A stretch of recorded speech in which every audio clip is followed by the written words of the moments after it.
right, Scott Small, welcome to the show. Thank you. Thank you for inviting me. So you got a new book out called Forgetting: The Benefits of Not Remembering. Now, so for most of human history, forgetting has been seen as a problem. We're always trying to remember stuff. And when it comes to conditions like dementia, which you treat, you're a scientist and neuroscientist who helps dementia patients, people with Alzheimer, it is a problem. Forgetting is a problem. But in this book, you make the case that sometimes forgetting is quite healthy and beneficial. When did neurologists like yourself start to get a hunch that forgetting is actually adaptive in humans and actually not a problem? Yeah, you're right. It's actually a new insight that really emerged in the last 10 years that could be called the new science of forgetting. And since you start by emphasizing that I do treat patients as a neurologist with Alzheimer's and other forms of pathological forgetting, I think it's good at the get-go to emphasize that what we're talking about here is something different than that. This is normal forgetting, the forgetting that we're all born with, that occurs naturally.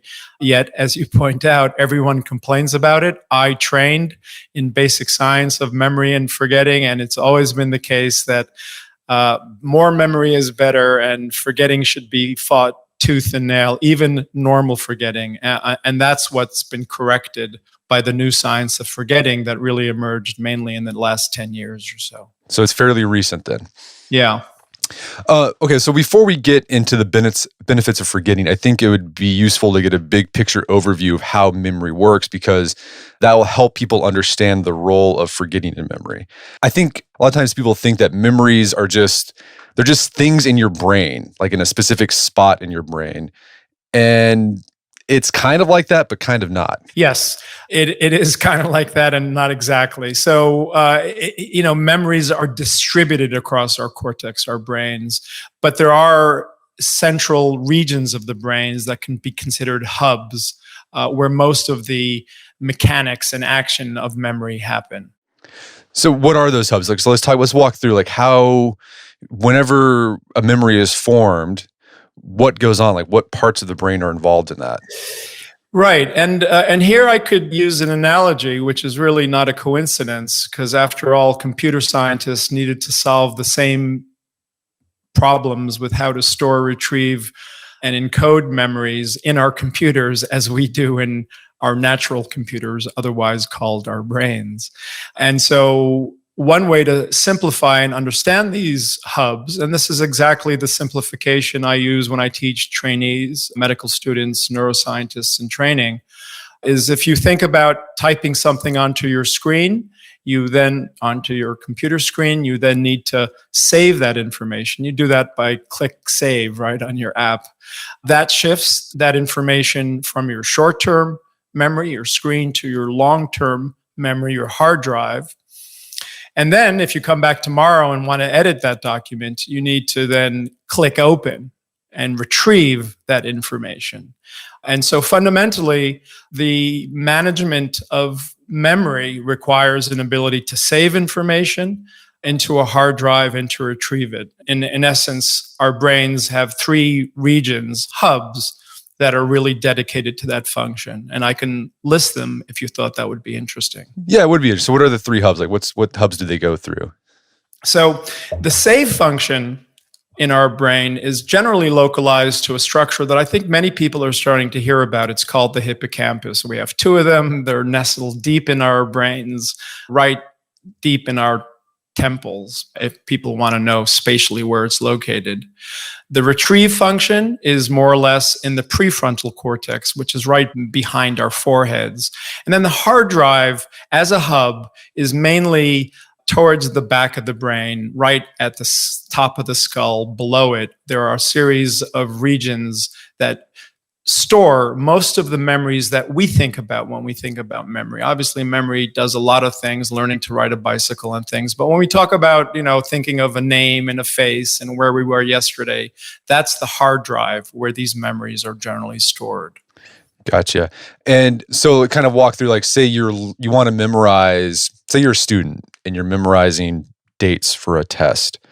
So what's going on there is first you're using your prefrontal cortex.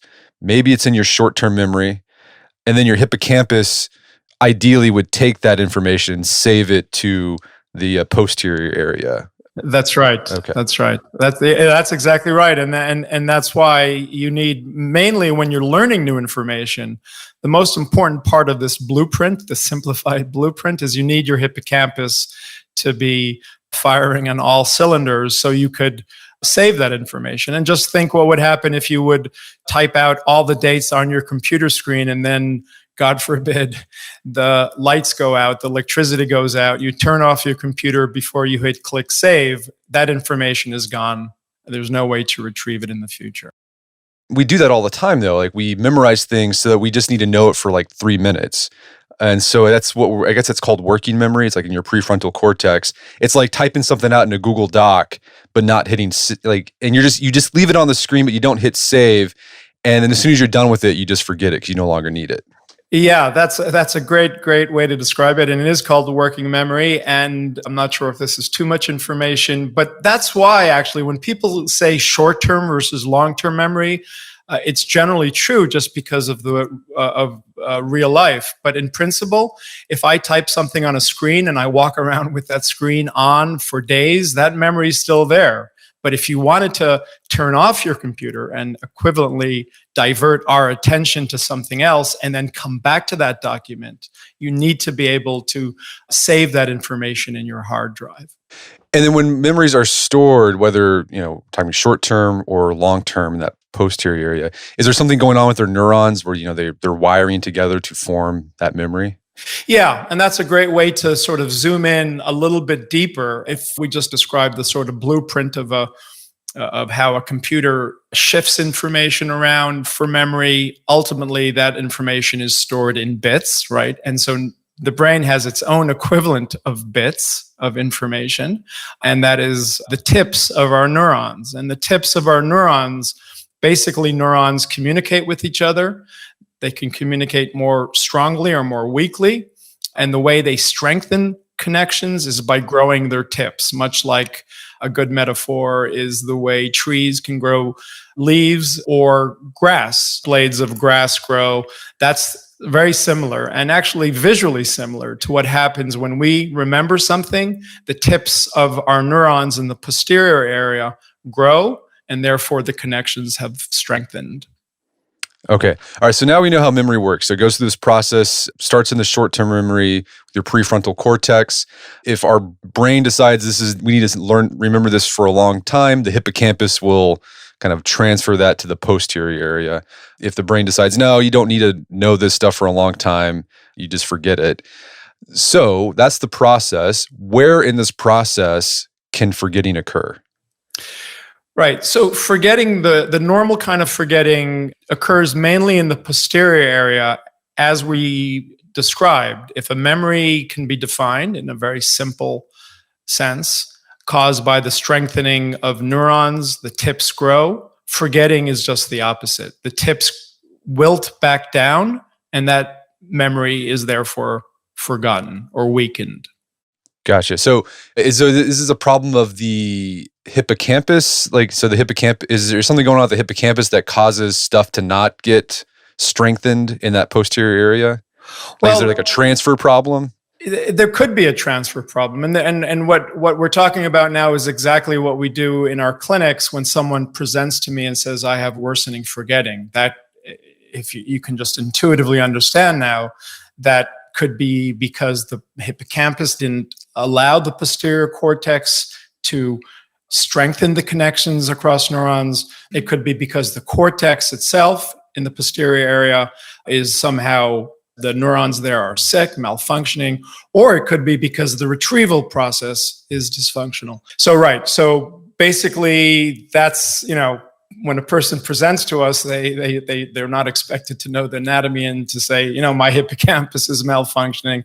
They say, I'm experiencing forgetting. It's on us to then try to localize the problem to what part of this diagram, this memory diagram and forgetting diagram is malfunctioning. Typically, when we talk about normal forgetting, we assume that the hippocampus is generally okay. And it's just that the cortical areas are wilting back down. And that's what results in the ultimate ability and the benefit of forgetting. the ability not to remember everything, because that turns out to be a nightmare. Okay, let's talk about that. So let's dig into the benefits of forgetting. I think we often think it would be great to have a photographic memory where you can remember everything that ever happened to you, dates, names. You'll never miss a name and a face. You'll be able to put them together. But you talk about how the writer Jorge Luis Borges, the Argentinian short fiction writer, he actually speculated that having a photographic memory would create a whole host of problems. And what's interesting, his speculation, he wasn't a neuroscientist, but his speculation is now being confirmed by neuroscience. So what are the problems of not forgetting that Borges speculated would exist? One of the interesting things to me, which is perhaps not completely surprising, that great literary writers are actually neuroscientists, because after all, they're trying to capture the human condition, and the brain is, of course, central to the human condition. And it's often the case, not only Borges, but many of the great writers sort of intuited how the brain actually works, and then science needed to come in later and try to understand the precise mechanisms for what was described by a poet or a writer or any artist for that matter. And so what Borges intuited is, you're absolutely right, we all sometimes secretly hope to have this super power of photographic memory. I think many of us fantasize about that power, and Borges wrote his short story called Funes the Memorious by sort of setting that up, by describing this Argentinian cowboy who falls off a horse and wakes up with perfect memory. He can remember everything. He can learn Latin in a few days. He can remember all of Shakespeare in a few days. And while you're reading it, you're thinking, wow, wouldn't that be wonderful, right? And that's the setup, because then he shows that, like any superpower, there's a hidden curse to that. And the curse is, as he described, is actually something similar that some people with autism experience. And that's the inability to generalize, to abstract. And he says to think is to forget. And so there are some parts of the book that I think are intuitive, emotional forgetting. I think maybe we'll get to that. But when it comes to our cognitive abilities, the ability to generalize information and to sort information is so fundamental to what we do, we don't even realize it. That ability requires forgetting. And I can elaborate on that if you'd like. Yeah, so do. So it's sort of, if you remember everything in detail, you get so focused on the trees that you forget the forest, basically, is what's going on. Right. And so the trees from the forest is a great analogy. But if you just expand on that to our daily lives, right?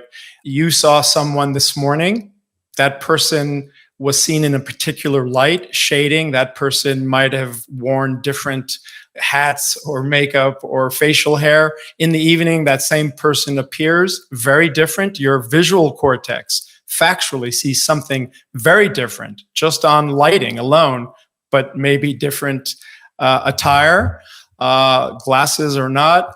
And yet your brain says, that's not different. That's the same person.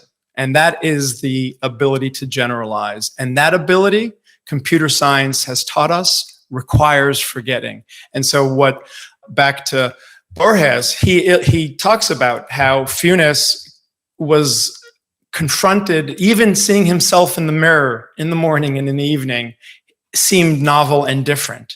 And it created such cognitive chaos, such anxiety, that he basically banished himself to a dim, quiet bedroom for the rest of his life.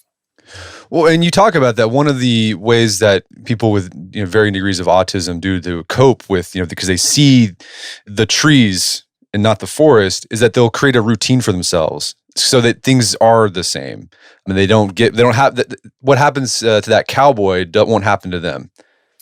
Yes, and that's so interesting. First, I'd like to emphasize, Brett, if we're talking about autism, one needs to insert a qualifier.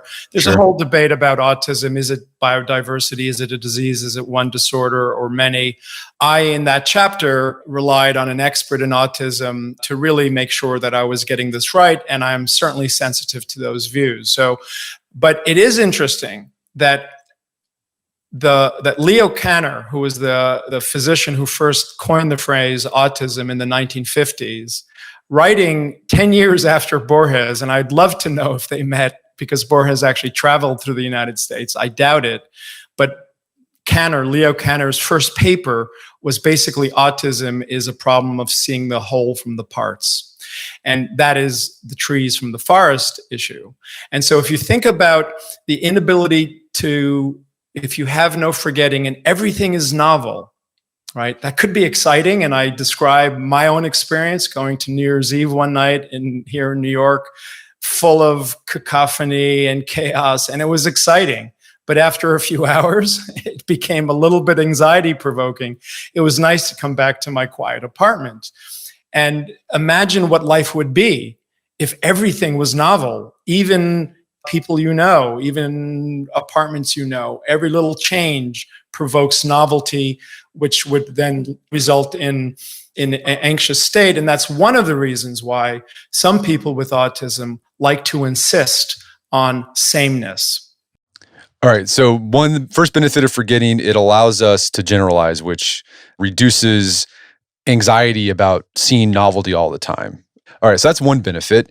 Another benefit you talk about is with maybe emotional memories.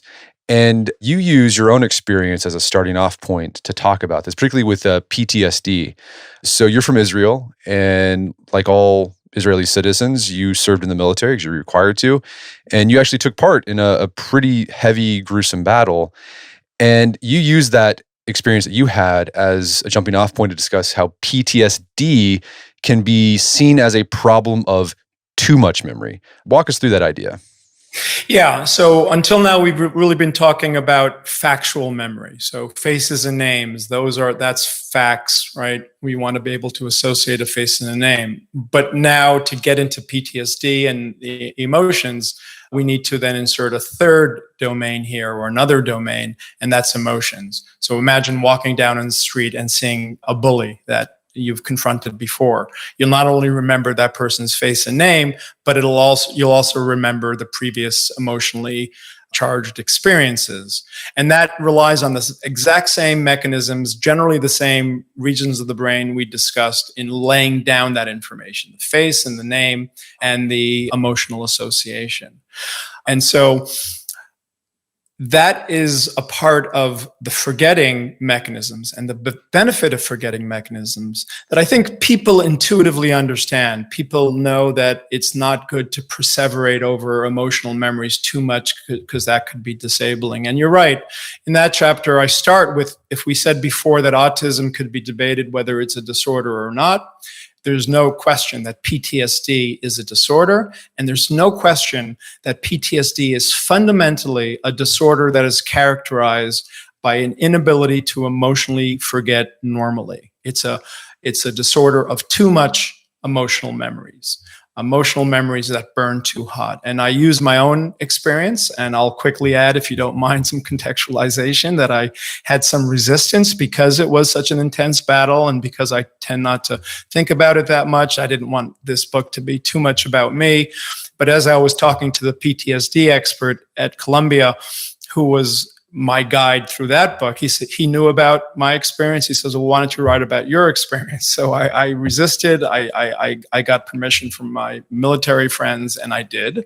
And basically it allowed me to present the interesting question. We clearly, all of us in that battle, clearly were exposed to emotional trauma. There's just no question about it, because as you point out, that particular battle was particularly gruesome and bloody. And yet, the three of us, I interviewed my friends, really didn't suffer PTSD as defined by the clinicians. And so the question is, well, why not? And why did maybe someone else in the same battle experience PTSD? And then that allowed me to not only describe the mechanisms of emotional memory, how that gets laid down in our brains and how we forget emotional memories normally, but also talk about some mechanisms that accelerate emotional forgetting. Well, so can you hit briefly on that? Like, why do some people get PTSD and some people don't? Do we have an idea? Yes, and I'm smiling, as you can probably hear, because I'm a what could be described, a hardcore basic scientist. I think of, disorders should be treated with by focusing on molecules and cells. And yet, in this chapter, in discussions with the expert and reviewing the literature, the punchline is that really one of the best ways to accelerate emotional forgetting after a trauma is behavioral, by which I mean engaging in a socially active network right after the trauma. So it turns out the greatest risk factor for why someone will develop PTSD is if they come back from a battle, let's say, and we've all seen these scenarios, and they're socially isolated, versus someone who is ensconced by a very active and loving and friendly and social network. That socializing turns out to be the way to accelerate forgetting. And that is linked to some of the basic mechanisms we now understand how that happens.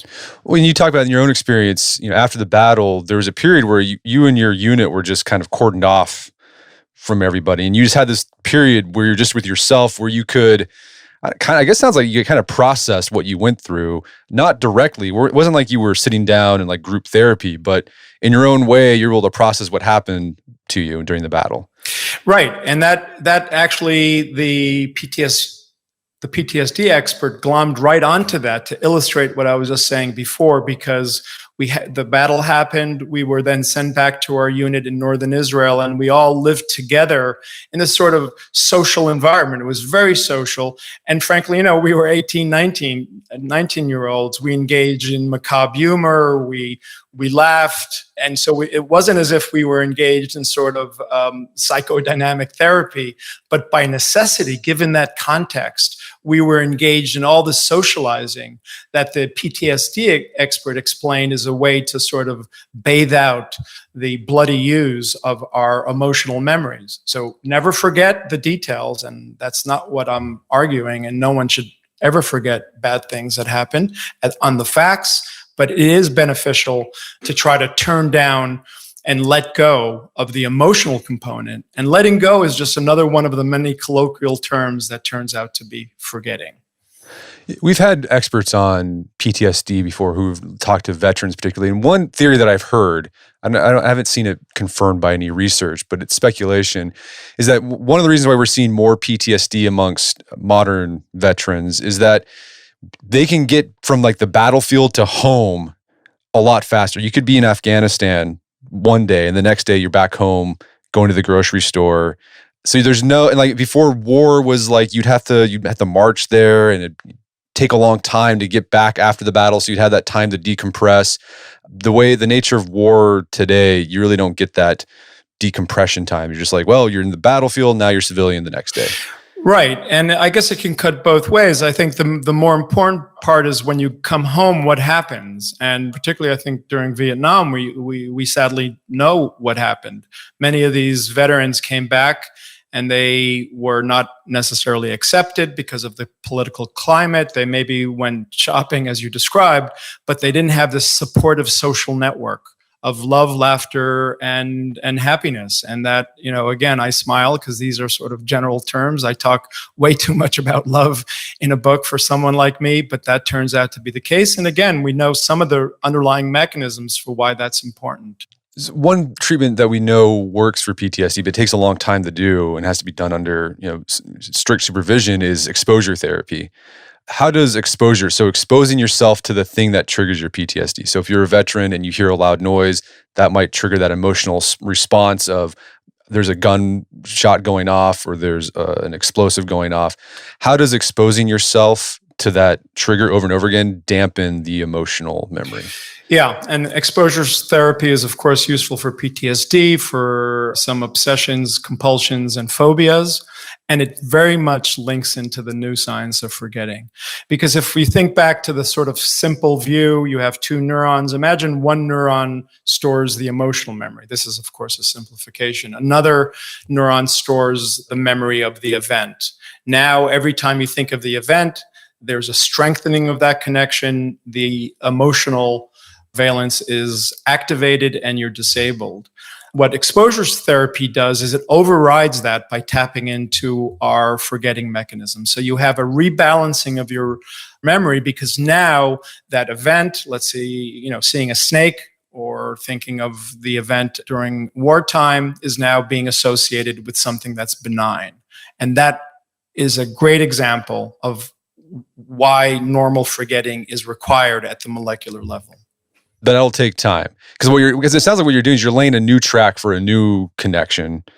And as you do that, your brain slowly degrades the emotional connection.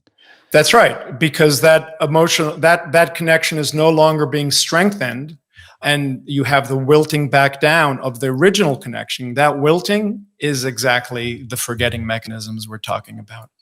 Well, let's take this over to human relations. So there's been philosophers. The one that comes to mind is Nietzsche, who praised the virtues of forgetting for human relations because it's what allows you to be magnanimous. It allows you to let resentments go. Have you come across any research that suggests forgetting personal hurts can help us live flourishing lives? Yes, and I actually thank you for quoting Nietzsche. I love the guy. Nietzsche emphasized resentment so much so, even though he wasn't French, that he apparently used the French way of saying it, resentment, as a thing unto itself, which is at the core of human suffering. And it's very much linked into this idea that your emotional memories are just burning too hot. You're looping on these memories. And a number of philosophers, again, have intuited this. In this case, philosophers have intuited before us neuroscientists had to slowly catch up. I think one immediate example is when I was talking to a couples therapist recently who knows my work and now knows about this book. He said, look, Scott, if you develop, I know you're trying to develop drugs for Alzheimer's, that's great. But if you ever develop a drug that will accelerate forgetting, please call me because my couples therapy practice will thrive. And I think most people who've been in couples know that you need to forget to forgive and the curse of not being able to forget. Well, so how do you do that though? So like say you have someone that hurt you, you don't want to forget what they did because then it's like fool me once, shame on you, fool me twice, shame on me type of thing. Is it you're just trying to forget the emotional part of it? That's exactly right. And I again would like to emphasize, and another example in a different chapter, I talk about communal memory and forgetting, right? If we need to forget to forgive an individual, we also need to forget to forgive an offending nation. So amnesty, right? Whether it's South Africa or Germany or anywhere else, amnesty from the Latin means to forget. So you need a certain amount of forgetting to forgive communally or personally, but you're absolutely right. Never forget 9/11, never forget the Alamo, never forget the details. But what you're trying to do is to turn down and let go of the resentments, of the emotional component of that memory. So it's emotional forgetting that in this example is most critical. All right, so forgetting emotions can be helpful to an extent. You also talk about the role forgetting plays in creativity. What role does forgetting play in creativity? Yeah, thanks for that question, because in some ways that's my favorite chapter. And in that case, I was lucky to have Jasper Johns as my guide. He's a friend, and we've had a lot of chats about the brain. He's one of these, again, we talked about this earlier, Brett, artists who really are interested in the brain. He clearly is, and truly, truly a smart man. And so we talked a little bit about how pathological forgetting may or may not influence creativity. And we used Willem de Kooning, a great American artist who had dementia but still created art. But that quickly led into an observation that Jasper made, not to me because he's very coy about talking about the creative process, but in the literature, where his most famous work, The Flags, that he painted in the 1950s, came to him in a dream. And that leads into the really interesting question of sleep and dreaming, one of the great mysteries of our lives, something we engage in at least or usually a third of our lives, being forced to be in a position where we're very vulnerable to the world, yet we all have to do it. And when I say we all, I'm not just talking about us humans, but every mammal, almost every species down to flies, have this daily slumberness where they're exposed to the environment. And so, physiology can explain the need to drink water, the need to eat food for energy, but it's always been a mystery about why we need to sleep. And it turns out, and I'm happy to elaborate on this, but I don't want to be too long-winded, one of the reasons we sleep is to forget. Well, yeah. So what happens when we sleep, when we forget, and how can that contribute to creativity? Well, first, let me say a little bit about the evidence to support what I just said. And just as an aside, Brett, if I get too sort of academic or long-winded, please help me here. But Okay. the idea that we sleep in order to forget was proposed by one of our great luminaries in biology, and that's Francis Crick. So this is Crick and Watson, the duo who solved one of the greatest mysteries of biology, and that's the genetic code, right? That's what they got their Nobel for in 1962. And I somewhat facetiously say, well, I never met Francis Crick, but apparently he was a true genius. And he said, well, that was easy. Let's now focus on more complicated things, on consciousness and on why we sleep. And he published a thought-provoking paper in 1983, I believe, or 84, where he basically said we sleep in order to forget. And he laid down some reasons for this. And it was simply impossible to test this empirically, this really shocking idea. But he spawned a whole group of students who only in the last 10 years have been endowed with the right kind of tools and technologies to investigate this question. And it turns out that when we sleep, all those mechanisms that result in memories in our posterior cortex wilt back down. So if we use the leaves of grass as a metaphor, you have this sort of trimming or mowing down of most of your memories. So that has turned out to be generally true. Sleep does other things, of course, but that has been shown to be true.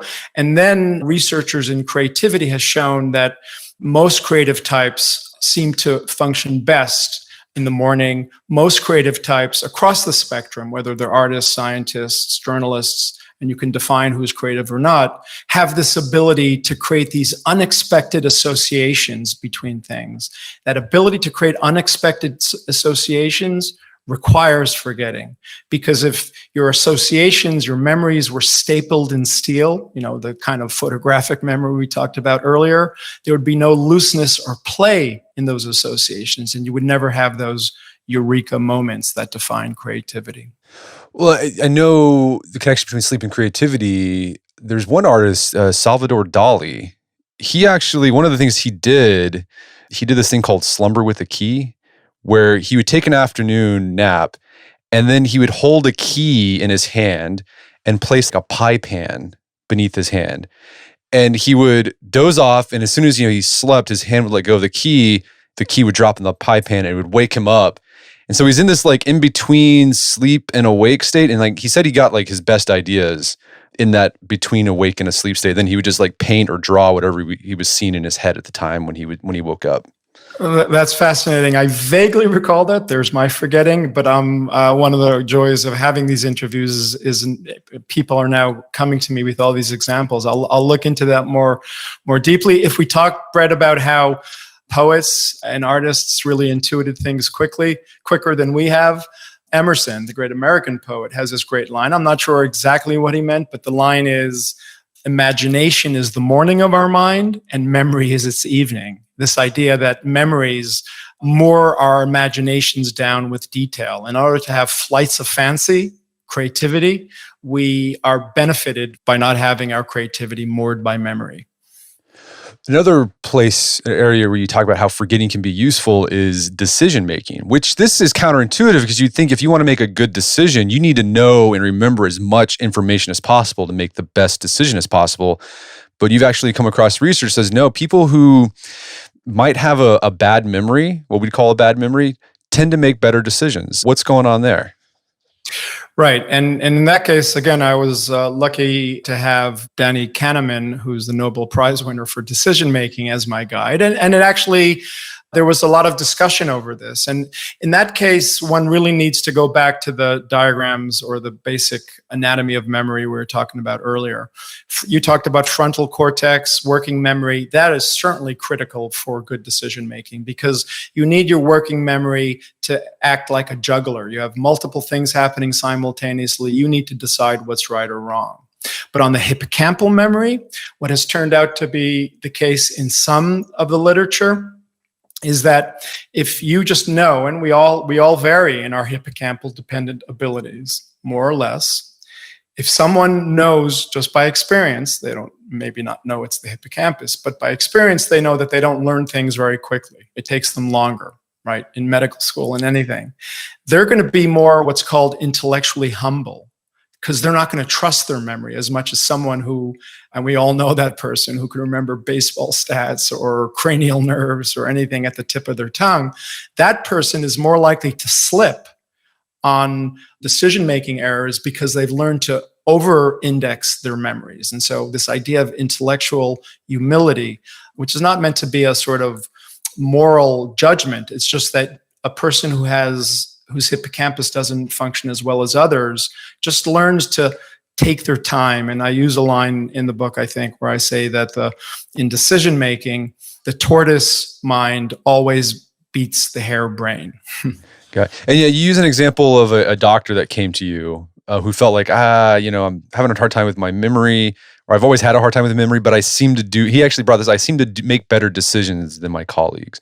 And this is where, he confirmed maybe my knowing that I don't have the best memory in the world has helped me have that intellectual humility to check and double check decisions so I make the best one.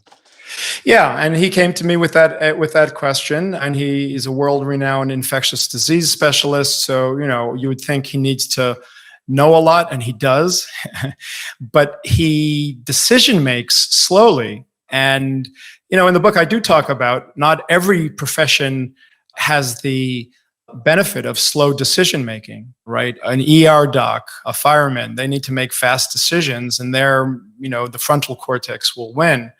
But if you are in a profession, or if you are in a debate or a discussion that allows you to slow down, then you will ultimately make the better decision. And he describes how when a case was presented to him and his fellow students in medical school, it was always that person who had the excellent memory who can just list all the causes of that potential disorder.